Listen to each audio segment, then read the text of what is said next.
Apa bezanya perolehan kapal selam dan kapal tempur pesisir pantai? Kumpulan Pertahanan Perancis Thales SA didakwa pada Januari kerana bersubahat secara aktif dalam rasuah dengan pegawai awam asing susulan penyiasatan ke atas tuduhan membayar rasuah di luar penjualan kapal selam ke Malaysia pada tahun 2002, lapor Agence France Presse atau AFP. Hakim penyiasat Keuangan Paris Audi Borezi mendakwa kumpulan itu pada 18 Januari lalu sebelum menutup 9 hari kemudian siasatan yang dijalankan sejak Mac 2010. Menurut AFP, Thales, salah satu kumpulan pertahanan utama di dunia, melawan dengan tegas terhadap fakta tuduhan terhadapnya. Keseluruhannya 9 defendant termasuk Thales telah didakwa di Perancis. Siasatan tersebut dibuka selepas aduan rasuah difailkan pada akhir 2009 oleh Suara Rakyat Malaysia atau Suaram, sebuah persatuan anti rasuah di negara ini. Tuduhan itu berkaitan dengan kontrak yang dimeterai oleh Thales Asia dan pembina kapal perang yang dikawal negara Perancis Direction des Constructions Navales International DCNI berhubung penjualan 3 kapal selam kepada Malaysia pada tahun 2002. DCNI telah didakwa pada September 2020 kerana terbabit secara aktif dalam rasuah dengan pegawai awam asing yang bersubahat dalam pecah amanah. Bagaimanapun, DCNI menafikan melakukan apa-apa kesalahan berkaitan dengan pemeteraian kontrak Malaysia menurut sumber. DCNI kini berpisah daripada Thales menerusi dalam perjanjian yang bernilai 1.2 bilion dolar Amerika atau 5.23 bilion ringgit. Thales berkata kapal selam itu dijual kepada Malaysia pada tahun 2002 oleh DCNI International, kemudian 100% dimiliki oleh kerajaan. Mereka yang didakwa termasuk 2 bekas pengerusi DCNI, Philip Jepiot dan Dominic Castellan, serta 2 bekas ketua eksekutif Thales International Asia, John Paul Perrier dan Bernard Bairoko.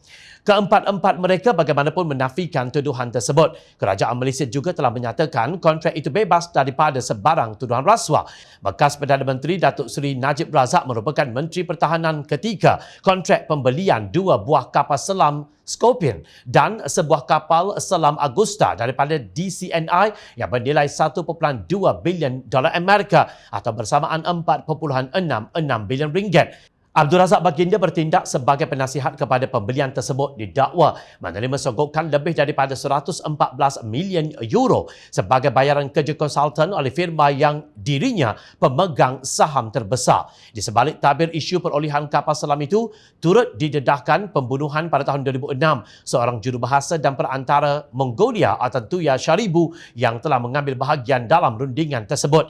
Dalam hubungan ini, Jom Channel kagum dengan kegigihan penyiasat Perancis terhadap kes yang didakwa berlaku pada tahun 2002. Cara mereka membongkar kes perolehan kapal selam itu amat berbeza dengan penyiasatan projek pembinaan kapal tempur pesisir pantai atau Littoral Combat Ship LCS yang telah dianugerahkan kepada Boston Naval Shipyard pada 16 Disember 2011. Kontrak perjanjiannya ditandatangani pada 17 Julai 2014. Kapal pertama yang sepatutnya siap dibina daripada sejumlah 6 kapal ialah pada April 2019.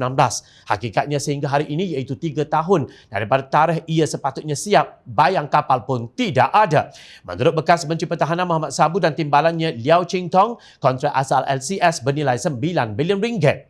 Dalam laporan siasatan khas yang diketuai Tan Sri Amrin Buang, dalam projek tersebut sebanyak 5.94 bilion ringgit telah digunakan dan daripada jumlah itu tidak diketahui ke mana perginya 1 bilion ringgit, ujar mereka dalam satu kenyataan bersama. Difahamkan Suruhanjaya Pencegahan Rasuah Malaysia SPRM telah membuka 3 kertas siasatan isu perolehan kapal LCS. Namun menurut perkongsian video oleh sebuah portal berita, Timbalan Pesuruhjaya Operasi SPRM Ahmad Kushairi Yahya berkata dokumen sudah lama kerana kes itu bermula pada 2009, 2010 dan 2011. Beliau berkata SPRM menerima kekangan kerana perlu menjalankan siasatan melalui bantuan bersama dalam perkara jenayah untuk berurusan dengan syarikat dan entiti asing. Nampak tak perbezaannya?